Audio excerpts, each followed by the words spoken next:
All right, so we're out in the Thunderbird pasture today. What we've been doing, we just spread a little more. It's over on that side there. Basically spreading poo. So we've done a couple of different things. We've got some straight donkey poo. We've got some donkey poo with a little bit of pine shavings in it. We've got some with wood chips. We've put some down. We've covered some with hay. I've got a couple of spots right here that we put down a little while ago. What is interesting, it's going to be a little hard to tell, I think. But definitely had some grass come up in here, and the color of the grass is actually different than the surrounding grass around it as it's starting to come in. So it's kind of cool how that's working out. Now we'll continue to do this. We're going to roll out some hay bales here, waiting for those to come up. So what that's going to do, it's going to give us some ground cover for the winter. We have a lot of bare areas that we want to get those covered. We'll get the snow on top of that. That's going to kind of mulch down in, create that humus for us to really grow our crops, which is really going to be through here as we fill this pasture. We'll start with some cover crops. We're going to have a blend of forbs and grass and legumes and all sorts of different things.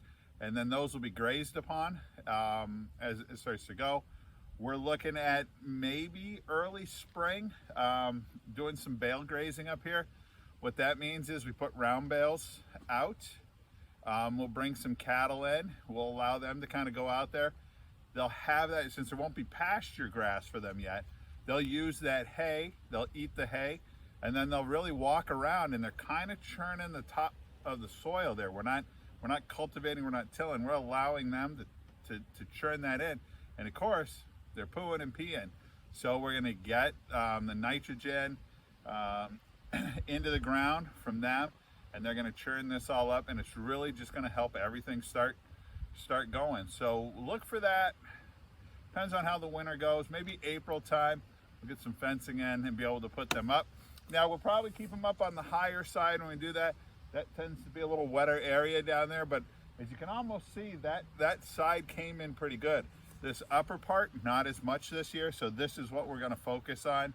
In here, we did have a little area. We put down some 10-10-10 fertilizer over there. That actually came up pretty good there. Trying to stay away from the fertilizer, but next week we'll be doing some soil testing.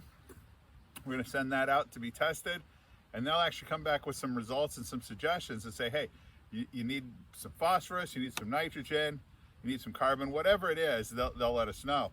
The nice thing about where we're doing this is when we have grass coming up through it, or we have some plants, even if it's a weed, we've actually kind of targeted some areas where we have some growth as well. What happens is the blades will actually pull that down through those living roots and starts to get it into our soil. So that's what we're doing. It's a poopy job, but we definitely have to do it to really heal up this soil here. It's very, very dry, very sandy and that sort of stuff, and we're going to build it up.